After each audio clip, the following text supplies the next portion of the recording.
Welcome back to our channel kung saan tinatalakay natin ang pinakamainit at pinakamahalagang development sa AFP modernization. Sa episode na to, tatalakayin natin ang dalawang magkahiwalay pero parehong nakakabahalang development sa global security landscape.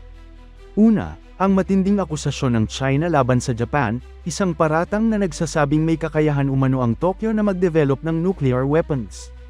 At pangalawa, lilipat tayo sa Europe kung saan matagumpay na na-test ng Ukraine at United Kingdom ang isang bagong interceptor drone na posibleng magbago sa takbo ng modern drone warfare.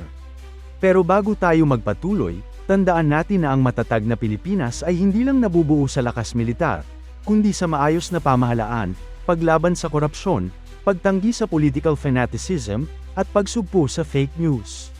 Mahalaga yan para sa tunay na seguridad at katatagan ng bansa.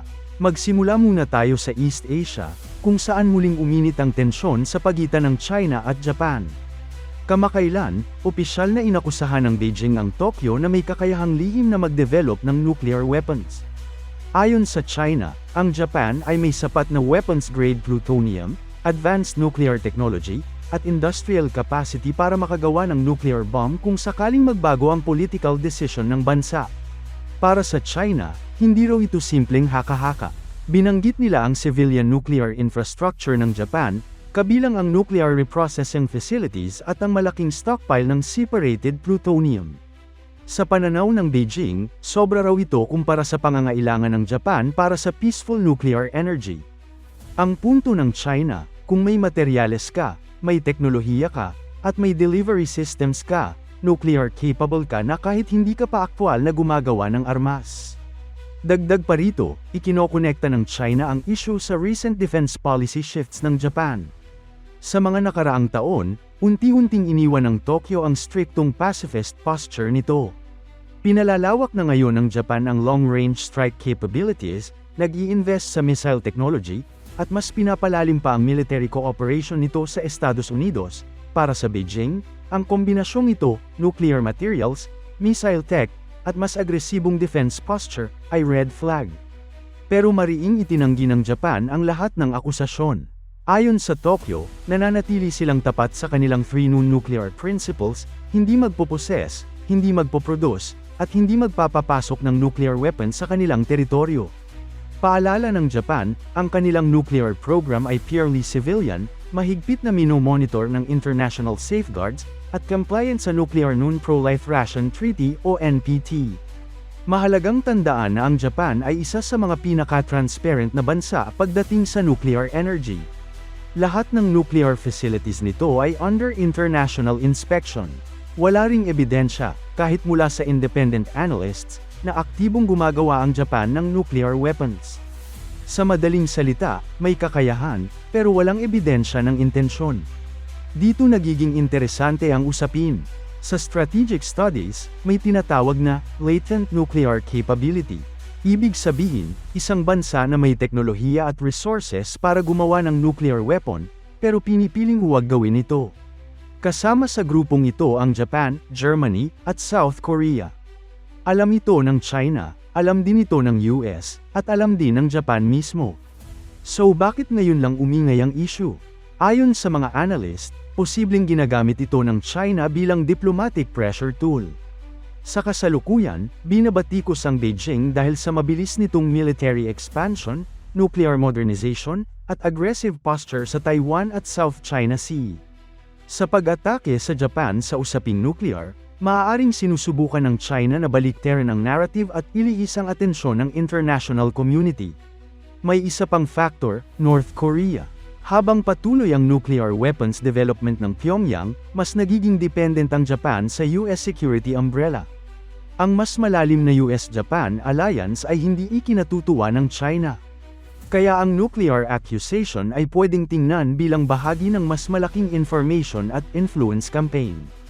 Sa kabuuan, kahit walang konkretong ebidensya, malinaw na ang nuclear issue ay nananatiling sentro ng strategic competition sa Asia-Pacific. Hindi man gumagawa ng bomba ang Japan, ang mismong kakayahan nito ay sapat na para maging geopolitical talking point at weapon ng propaganda. Ngayon, lumipat naman tayo sa Europe, kung saan ibang klase ng warfare ang binabago ng bagong teknolohiya. Sa gitna ng patuloy na digmaan sa Ukraine, isang mahalagang development ang inanunsyo, ang matagumpay na first test ng Octopus interceptor drone, isang joint effort ng Ukraine at United Kingdom. Ang sistemang ito ay idinisenyo hindi para umatake ng lupa, kundi para hamarang at mag-intercept ng enemy drones sa ere. Sa modern warfare, napatunayan na ang drones ay mura, epektibo, at deadly. Ginagamit ang mga ito para sa reconnaissance, artillery spotting, at mismong direct attack. Ang problema, ang traditional air defense systems ay kadalasang sobrang mahal kumpara sa target na drone.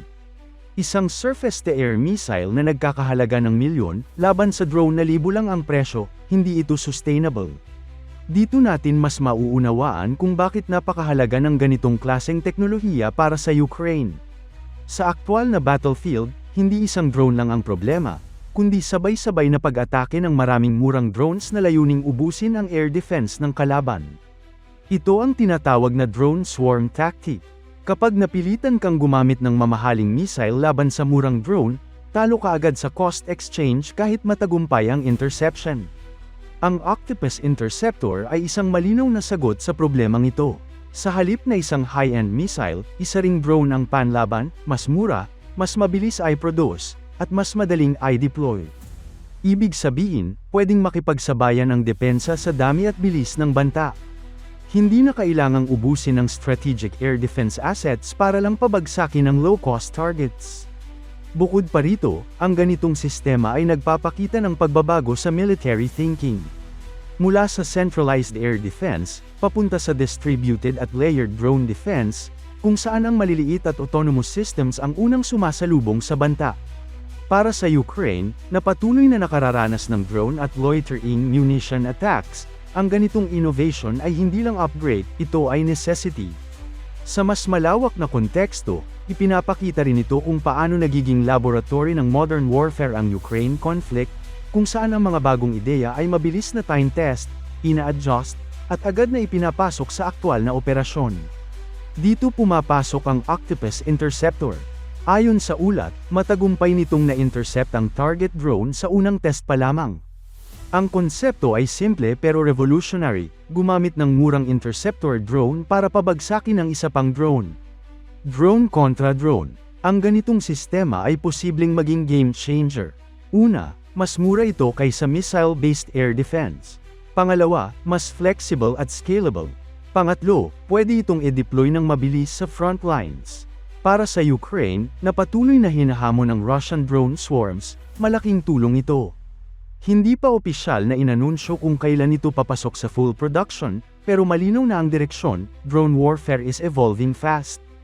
Mula sa simpleng surveillance tools, ngayon ay may specialized drones na para sa interception, electronic warfare, at counter-drone operations. Kung ikukumpara natin ang dalawang issue, China versus Japan nuclear accusations at Ukraine-UK interceptor drones, makikita natin ang dalawang mukha ng modern security competition. Sa Asia, strategic ambiguity at nuclear deterrence ang pinag-uusapan. Sa Europe naman, practical battlefield innovation ang nangingibabaw. Parehong nagpapakita na ang global security environment ay mas nagiging komplikado. Hindi na lang ito tungkol sa dami ng sundalo o laki ng armas. Ang laban ngayon ay nasa perception, technology, at adaptability. Sa huli, ang tanong ay hindi lang kung sino ang mas malakas, kundi kung sino ang mas handa sa information warfare, handa sa technological shifts, at handa sa mabilis na pagbabago ng anyo ng digmaan. At sa mundo ngayon, malinaw ang isang bagay, ang susunod na krisis ay maaaring magsimula hindi sa putok ng baril, kundi sa isang akusasyon o sa isang drone sa himpapawid.